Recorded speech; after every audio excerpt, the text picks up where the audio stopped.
This is David Starr from Watch or Pass, and today I'm joined by Catharine Daddario, who plays Sybil in Donna, Stronger Than Pretty, which released on digital on July 24th, 2021. We're going to talk to her in just a second, but first, let's check out the trailer. And while you're watching, if you can like and subscribe to this channel, that would be fantastic. It helps me out a lot. Thank you. I have to know your name. It's Donna.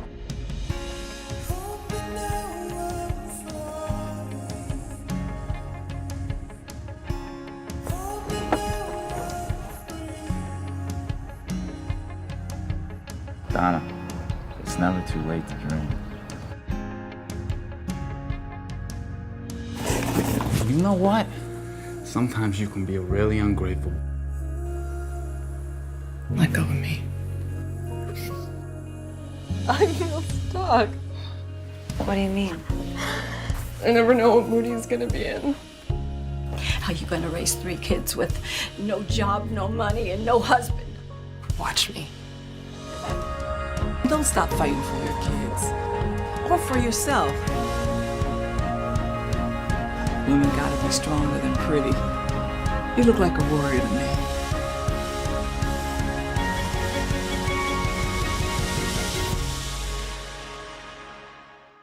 Hey, Catherine. Can you hear me? Hi. Oh, perfect. Awesome. Thanks so much for joining me. This is Catharine Daddario. She plays Sybil in Donna, Stronger Than Pretty, which released digitally on July 24th, 2021. So thanks so much for joining me. Of course. Thanks for having me. Yeah, 3 days ago. Very excited. Yeah. So it's out in the world. You can rent it, buy it. If you wanted to stay home and watch it, not if you're still afraid of the world, because maybe we still should be, you can watch it at home. So it's perfect. Yeah.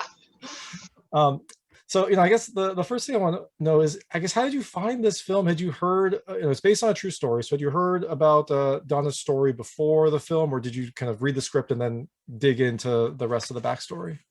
I just submitted for the part online. Jarrett had posted, his team had posted online for the role. And from there, I read the script and read my sides and did the audition, and then we spoke on the phone and met in person to chat about the script and about the project, and I watched the short film, and it was really just from submission is when I started to get involved, and doing research on the subject matter and talking to Jarrett and seeing how passionate he was about it and how touched so many people who were involved with the film have been by domestic violence, not necessarily as direct victims, but as family members who it really does affect, and friends. That's how I ended up getting involved. So it sounds like you looked for the part and then you really did your research to kind of figure out about this story, because I think this story is really interesting because it's I think you hear a lot about domestic violence, and it's the actual assault, it's the actual incident that is kind of the big vocal, the big physical manifestation of it. But this film kind of chronicles like an entire journey and how it affected Donna her entire life, and even when she wasn't being physically abused, it still affected how she was able to raise her kids, where she was able to go, what she was able to do. It kind of still lingered even after she had, quote unquote, made a clean break. So I think that was a really interesting aspect of this film. Yeah, I think it's easy to dramatize, the violent parts, the more visual parts. But what's really nice about this is that because Jarrett was inspired by his own life and his mother's life, and inspired by her notebook, really, this is a much more real story. It feels really personal and not just like it's trying to sort of check the boxes and showcase to the audience like everything that's happening. It's clear what's happening. You don't need it to be these horrible moments that are easy to snapshot, and I think that that's really so important for the audience and for everyone involved to see, because you very often think of domestic violence as something that is all these horrible things, but really it's like something that does span decades and it's difficult to get out of, and is kind of, in a strange way, tedious. Like a lot of times you watch movies about it that are really exciting. You get to see someone escape, but that's not really what it is. It takes a lot of strength, sustained strength, to not just stay in it, but like make the right steps to escape, which is really kind of inspiring in a very different way than what I personally have seen. You know, when you know someone who's been in it, you get to talk to them about sort of the day to day. It's about the moments. It's about these little things that sort of build up. So yeah, I mean, the movie's so nice in that way because it is so real. It's a clear cut thing that I think audiences will really relate to, which is unfortunate, but I think so. Yeah, it's a sad reality, but it's a good thing to have out there for, you know, audiences to relate to, or people that aren't used to this to just experience that, you know, they kind of recognize what it can be like. And I liked your description of you have to take it a day by day. I kind of viewed this film almost like an alcohol, like an addiction story, where, you know, in an addiction movie you would have these kinds of highs and lows in this roller coaster ride. And there were a lot of times when Donna's husband, you would think like, oh, he's trying, or oh, he's getting better, or oh, maybe this will work out. And then you kind of see, well, long term, in this instance, it kept coming back, and it kept, you know, at some point she just had to say enough, and like, now, like, it's over, like, you know, I'm going to take the steps I need to do to get out of this. But there were times when you're like, oh, well, you know, maybe now he's learned his lesson and he is going to come back and be the good father he should have been from the start. And spoiler alert, everyone, he isn't, but it's still good to show those types of situations, so that, like you said, when you're taking it day by day, you can recognize, you know, what can possibly happen. Yeah, that's really smart. The addiction thing, I hadn't thought of it like that, but it's true. You know, it's easy for me to relate to Donna as just a woman. But I hadn't even thought about sort of him, and it's obvious to an audience, like, just get out of there, just don't trust him. But he sort of needs to seek help the same way an addict would. And that's actually what people who finally decide they don't want to stop being abusive have to do. And that's sort of part of why I like the movie so much, is that, you know, there's so much conversation to be taken from it. And I think for people not just to be able to recognize domestic violence and not feel scared to bring it up in everyday conversation, and just to be upfront and honest about it, and not, you know, judge the victims. I think it's kind of nice to think about it like, okay, this person also needs help because they're negatively affecting others. I hadn't thought of it like that. That's yeah, nice. no, definitely. And I think it's a testament to Donna's husband's, you know, acting as well, because he did come off as very charismatic at the start. You're like, oh, this is cute, and then like, oh, this is not good at all. Like, I don't like anything about him, but he does kind of keep that charisma even when he's in a downward spiral. But, you know, and it's also good to recognize that can happen. So this film, you mentioned there was a short. This film was filmed, I assume, before the whole pandemic. I think it came out right in the middle of the lockdown, so I assume it was filmed before the world shut down. Yes, it was.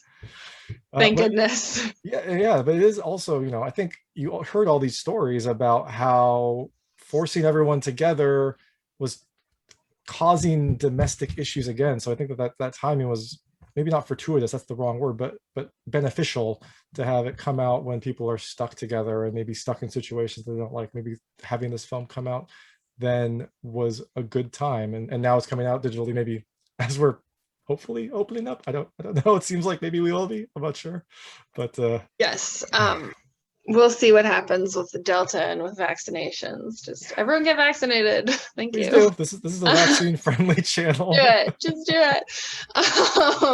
But anyway, yes, I know, it's so,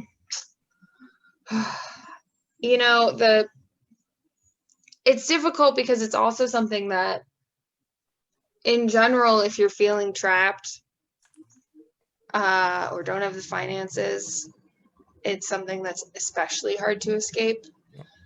If you don't have that sort of familial support and the resources. And during COVID, you know, having to shut down so many of the resources, and then people being financially strained and like, well, I can't even go stay at a friend's place because of COVID. I am, yeah, it's pretty perfect. It's not perfect timing, but it's, you know, it's good timing as far as spreading the message, I think, because, you know, even having conversations about that happening during COVID, everyone was like, oh, what a shame. That's so sad. But like, I know some people were really trying, and, you know, Donna and Jarrett, they've partnered with the National Coalition Against Domestic Violence, which obviously makes a lot of effort to help victims, and definitely had a difficult time of it during COVID. But it's just so crazy. It's so crazy, like how many people have been affected by this. It's so, it's like you go out on the street, you talk to anyone, someone knows someone. Yeah, exactly. And it's such a scary situation, and especially like you said during COVID, when people are kind of they might, it's already difficult to have to leave, but then when you have the added kind of pandemic fear, it hurts it as well. But I think it was, you know, I think COVID, at least if, you know, if there's a benefit, it opened up some of these conversations for people, because you saw a lot of, you know, conversations in films about mental health and about domestic violence and things like that, where, you know, now that these issues were kind of come, you know, full, you know, I guess they exploded is the wrong word, but they kind of came to the forefront. So it's good and bad. I guess it's I think a lot, there. it's weird to say that. It's like a lot of good things will come from the worst times. That's always how it is. And you know, it's a shame that this movie, it's a shame that this is something that inspired Jarrett to make this film, to make a film, you know, because he clearly loves filmmaking, and everyone involved clearly loves filmmaking. But it's sad that this had to be the subject matter at all. But in a way, like, thank goodness he did this, because this is an issue that's ongoing. So yeah, no, definitely. And I imagine this is a story he probably had to tell. Like, he probably had been wanting to tell this story, and then when it was finally a reality, he was, you know, it was probably painful, but also therapeutic. That's basically what he had said in the first time that I met with him in person, was like how eager he was really to get this message out, because it wasn't about just like making a movie for him. It was about his mom, and about, you know, protecting every other victim that is affected by this the way he was. And so your role, you're more in like the 80s time, I think, of this film. So how did you prepare for that? Did you listen to some 80s music? Did you like get your hair all, you know, did you get big hair? I looked up like I tried to look up like, you know, what that time period was like. I think I ended up looking up like images from malls, from interviews of that time. Remember malls? Remember when those were things that we used to do and go to? Oh my god, I know. Yeah, and like also like quintessentially 80s, right? And 90s.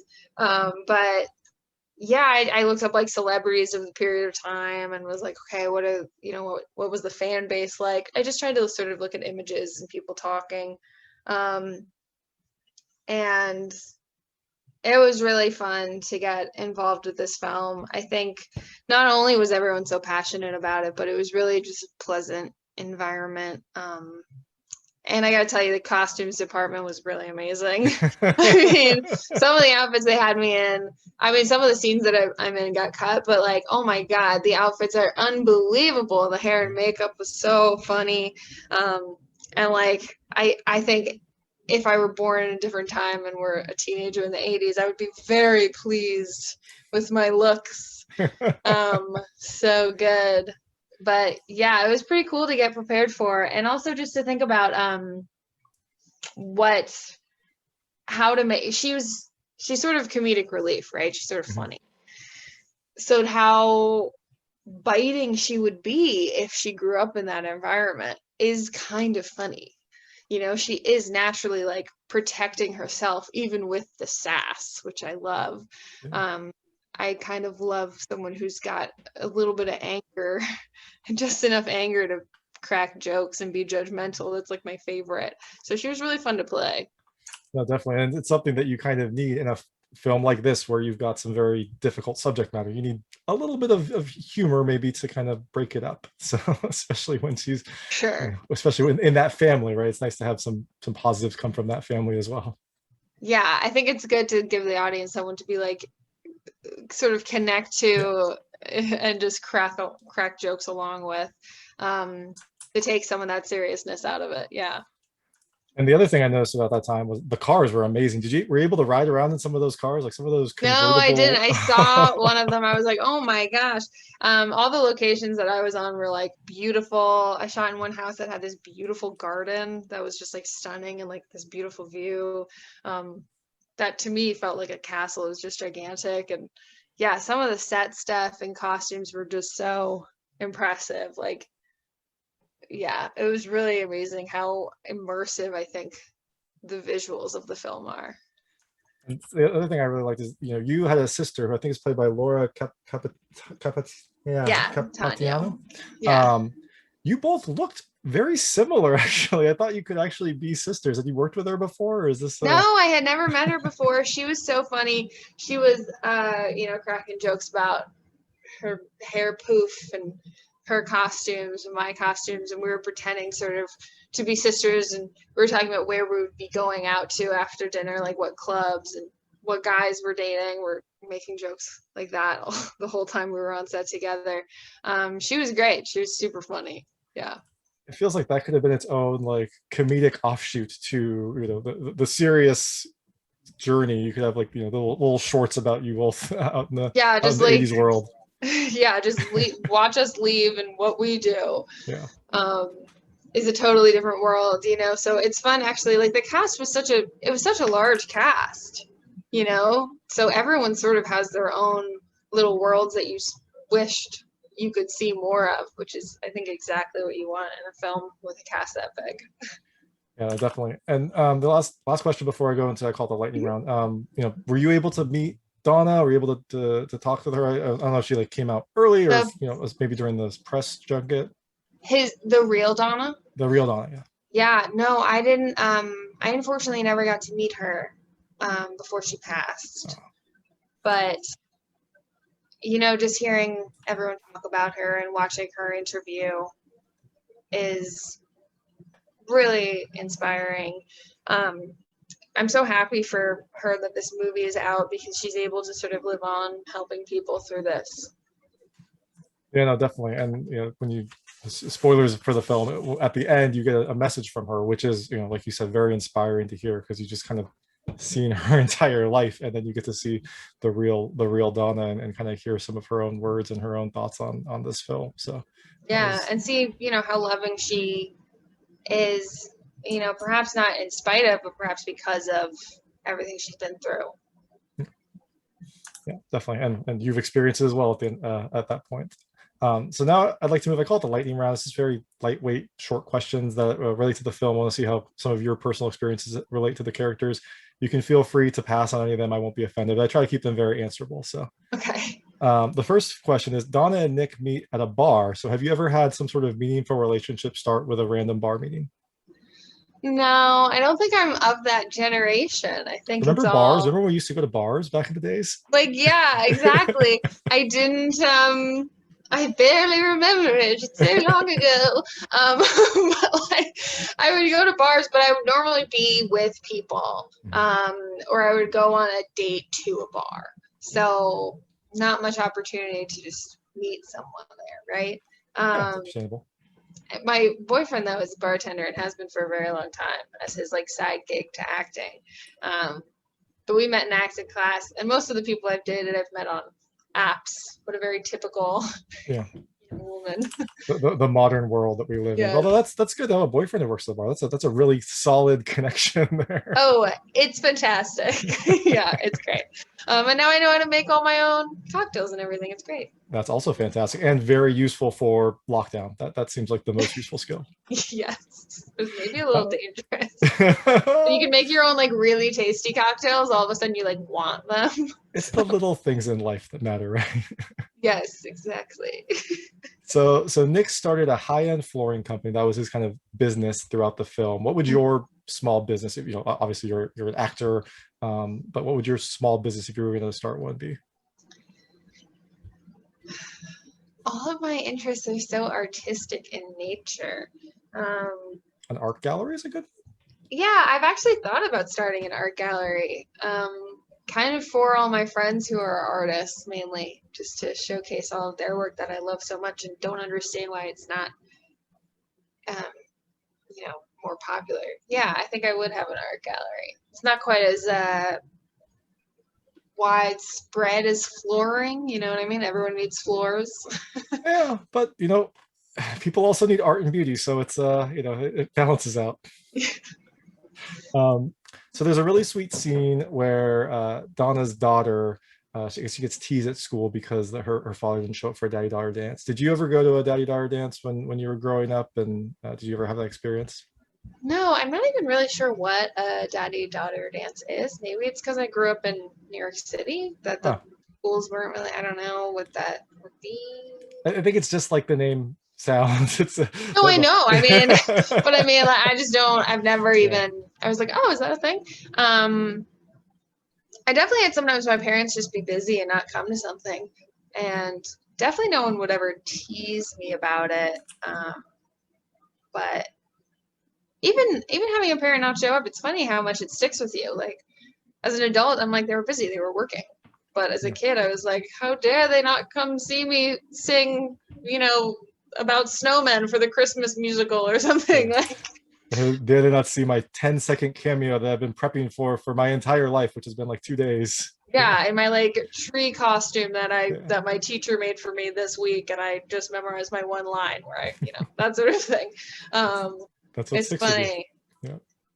That's it though. So there's a dinner scene. It's like, I think maybe it's a Thanksgiving time when all the Donna's kids say what they're thankful for. So what are you thankful for, if you want to share?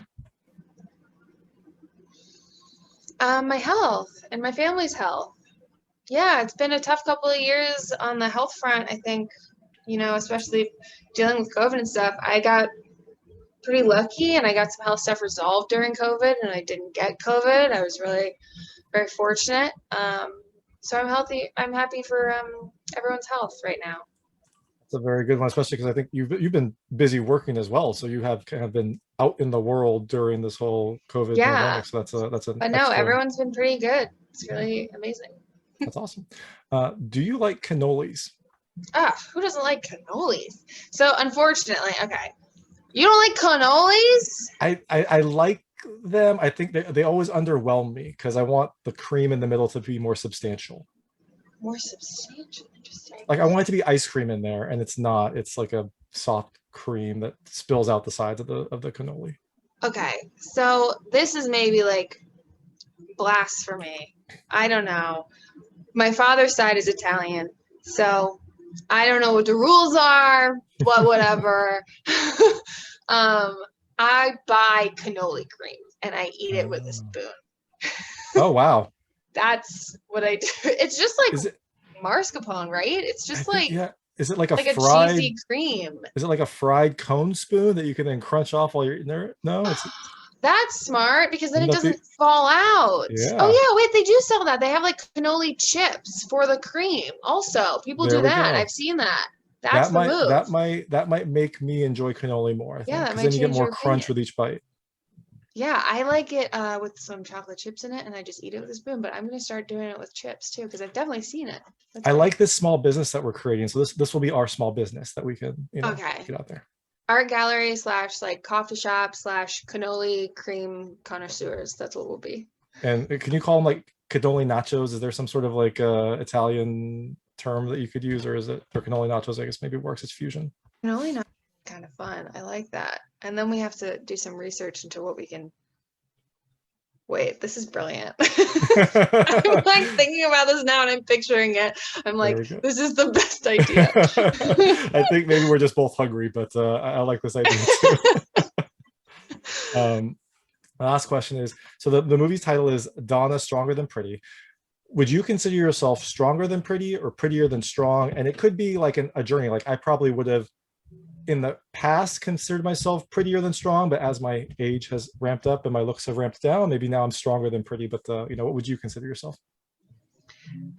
Stronger than pretty. Perfect. I don't know. Even like when I've sort of been a little depressed, I don't know that I've ever thought myself as prettier than strong. I think I've always really fought to be strong, I think it's sort of important that people do that. Yeah, I kind of agree with the sentiment of like a woman does need to be stronger than pretty. I think most people need to be stronger than pretty because pretty isn't gonna get you too far, you know. And pretty doesn't last. Pretty doesn't last. So the film is out digitally everywhere. So people can go rent it, buy it, check it out at home. What do you have next for you? What's your next release? Do you have anything else in the pipeline or? Yeah, I have something called My Best Friend's Dead coming out pretty soon. It's like a monster movie, but it's if you're not a fan of monster movies, don't be put off. It's really funny. I really like my character in it. She's pretty preppy. She's fun. And I'm gonna be shooting some stuff in the fall that I'm really excited about. And I just shot a fun short film about a woman who can't get her wine bottle to open. That's another It's with COVID the wine bottle. That's another great COVID film. It's a lockdown film right there. Yes, it really, really is. She just completely loses her mind over opening this wine bottle. It was really fun. That sounds like maybe it was drawn from personal experience as well. It was not mine. Luckily, I've struggled to get some wine bottles open, but I've always been successful. You have the bartender boyfriend as well, so I assume that you, as a stronger person, can open them. But if you ever had to, he could step in and probably help as well. So he could always. He knows all the tricks. Well, awesome. Well, thank you so much for joining me. And you check out Donna Stronger Than Pretty digitally now. It's available now. So thank you so much. Thanks so much. Yeah. That was Catharine Daddario talking about Donna Stronger Than Pretty, which released on digital on July 24, 2021. So you can rent it, buy it, check it out at home. It's an interesting true story about a strong woman kind of fighting against all odds. If you like this interview, please like and subscribe to this channel. It helps me out a lot and make sure all my new content goes straight to you. Thank you.